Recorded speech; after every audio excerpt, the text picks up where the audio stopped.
Hey everyone, it's Mags. So as some of you guys may know, Mark Rober has been doing this creative engineering class online.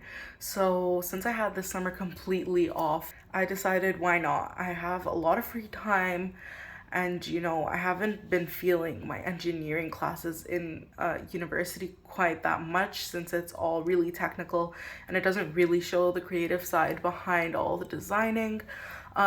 So I decided that this might be better for me to, reignite that spark, I guess you could say, or like get that passion back for the parts that aren't quite as focused on during classes. So yeah, I decided to join. So in the class, you end up doing 3 projects and they're like all constrained to a specific theme. The first one's mechanical, the second one's electrical, and the third one's just like using more advanced techniques, combining all the things together, having that more high level project. So I haven't been really doing as much of the first and second one as I would have liked because I've been moving to a new city and helping my family move into the apartment, getting furniture, all that stuff. And so as many of you guys might know, that's really gets really busy. So yeah, I haven't been able to do it as much as I would have liked. So now I've committed myself to the third one. I'm gonna do it to my highest ability.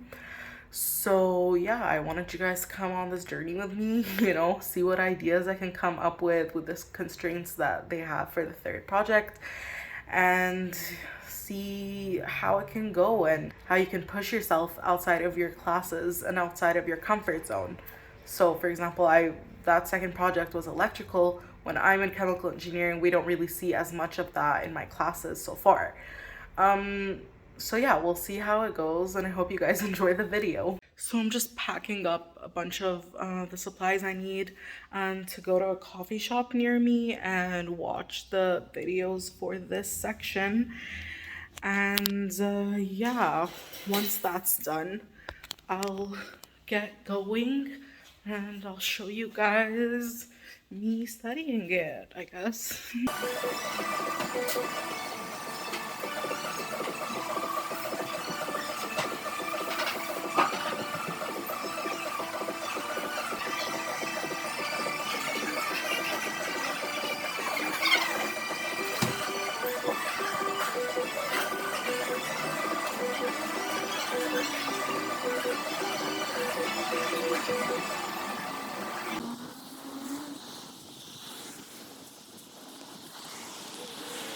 So as you guys saw in the last clips, I went to a coffee shop and I watched the 2 videos for this project specifically.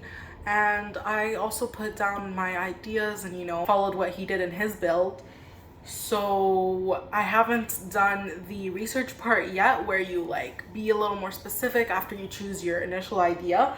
But I just wanted you guys to see the different ideas I came up with initially before I went into one specific one and refined it and thought about all the details to do with it. So I have my laptop here with all the notes I took down and all the different ideas and yeah, everything to do with that. I thought of 11 different habits that I would either like to break or build on, and I wrote them all down and I'm just going to give you guys a few examples. So one of my problems was, for example, that I didn't remove my makeup at the end of the day sometimes. You get lazy, you decide, it might not be worth it, you're tired, you just go to sleep, and then you regret it the next day. So that's like one of the habits I wanted to break. So then I'd put an idea under it of how could I possibly make a build that could fix that. One of my ideas to fix that was to put a sensor to see if I opened a faucet. And so that would allow the door to unlock and let me leave. So if you're already at the stage where you're opening the faucet, you're more likely to take off your makeup. And that was like one of the ideas that I thought would work for me, but I wasn't too like in love with it. Another one was like being obsessive over some things. Like I sometimes when I go into a project or something new, I get really obsessive. It's all I can focus on for a couple of hours or a couple days or a couple weeks, and then I can drop it in like a second after that, and I like forget about it because you go too much into one thing that sort of fries your brain. It doesn't keep you like passionate about it as much because you overdo it, right? Too much of anything's a bad thing. So that's something I tend to do a lot. And I found that one way I can fix that is like by having some kind of build where it would be like time limited and limit me on how much of a certain thing I will do at one chunk of time. But to me, this felt less of a build and more of a timer thing, and I thought that could be like a good idea for like some kind of app or something on the phone, which would be the easiest to do and keep up with if you're not just at home. You can't like take a build around as much.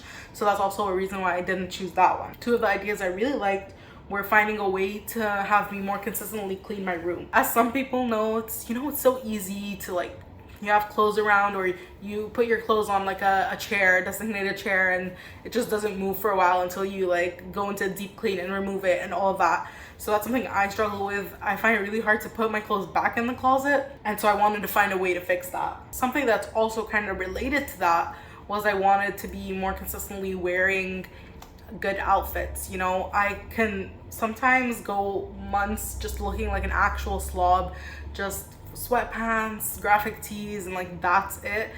And those are phases where I don't care how I look. I'm not seeing anyone I know. Like, I'm just like, ugh, who cares? Screw it. I'm just gonna wear something super easy and come back, and that's it. But that's not something I like. I really want to look good. I want to be more conscious with my appearance, just for myself, and just brings up my confidence up. So I actually thought of a way that maybe I could incorporate the idea of cleaning my room with wearing new clothes and not wearing just the casual sweatpants. So the idea that I sort of ended up with is having some kind of locking mechanism with doors on my closet for the different sections, and I'd have all my sections divided by what kind of outfit it would be, and set up a system where I press a certain button or something like that to open one of the sections, and I'd have a limited amount of presses for the comfy like slobby section, and so I'd limit how much I'd be able to wear that in a week, and that would like force me to go back to wearing good outfits. I thought I could incorporate that with the cleaning by some system where I'm not allowed to open my pajama drawer, for example, without putting back what I wore unless it's being put in the laundry. So that like has a double use where I could be more consistent with putting my clothes back in the closet, right? And wearing better clothes when I am getting dressed for the day. So that's the idea I'm currently liking the most. And so I'm gonna go to the next stage, which is like researching all the different mechanisms I can use, how I could set it up, what would work best for me with all the requirements I might have for it. And yeah, I'll get back to you guys on that, and we'll see what I'm able to come up with.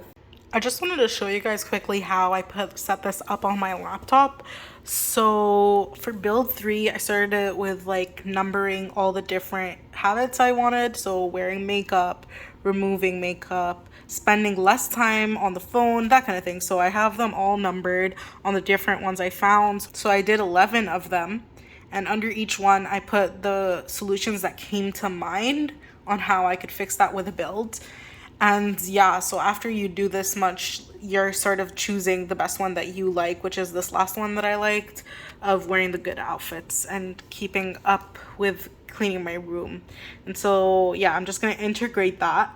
So I'm just gonna put the one I chose on a separate page and then think about all the requirements for it and research it a little more. Okay guys, so I developed more on the idea and did all the requirements and researched a bunch of the parts I'd need and if it's like viable. So I have a sketch that I made of it, and I'll show you guys that really quick, and then I'll show you the closet and how I'm imagining it would work out. And yeah, let me show you that now. Okay, so this is how I'm imagining it would work. So this on the left is the door that's going to be covering the part of my closet that has all the more comfortable clothing. And so this is the kind of locking mechanism that I'm thinking of using.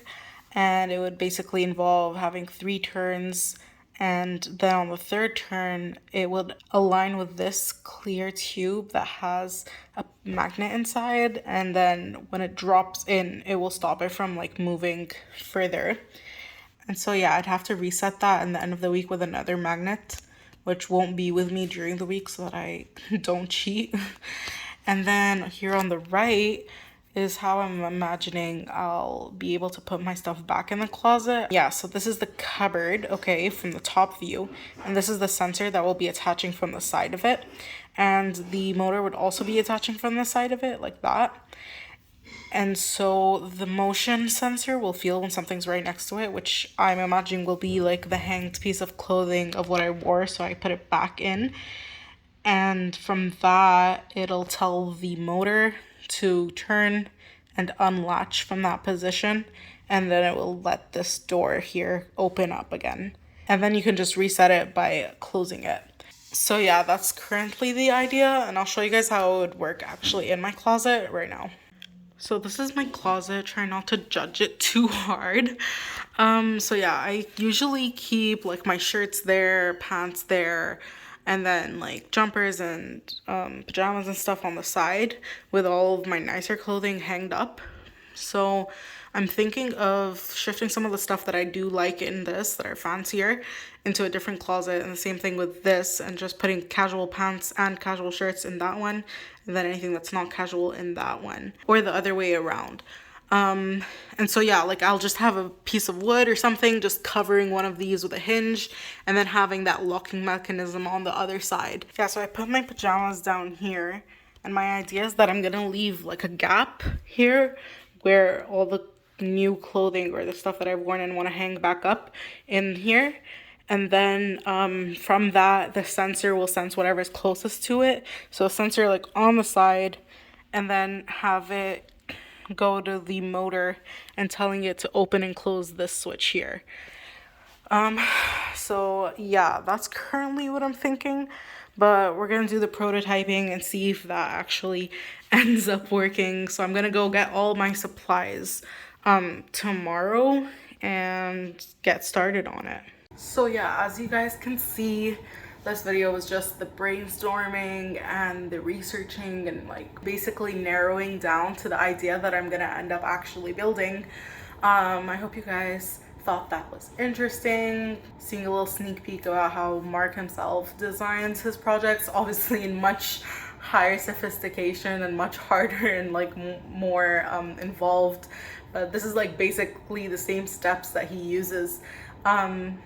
So yeah, I hope you enjoyed seeing me go through it myself for this build, and seeing how the ideas basically turn into the research and the full like details of how I imagine the mechanisms themselves working. I'm gonna post another video next week when the full process is done after building it, with the whole prototyping and building stages of it, and all the different like issues I had with making it and how I have to adapt to them, and see how it ends up looking, and see if it works for all the requirements I had set up, or how maybe I can improve it after that. I hope you guys enjoyed, so you know, comment down below, let me know what you're thinking of it so far, how I can improve it. I mean, I still have time to change things, and yeah, I'd like to see your ideas as well.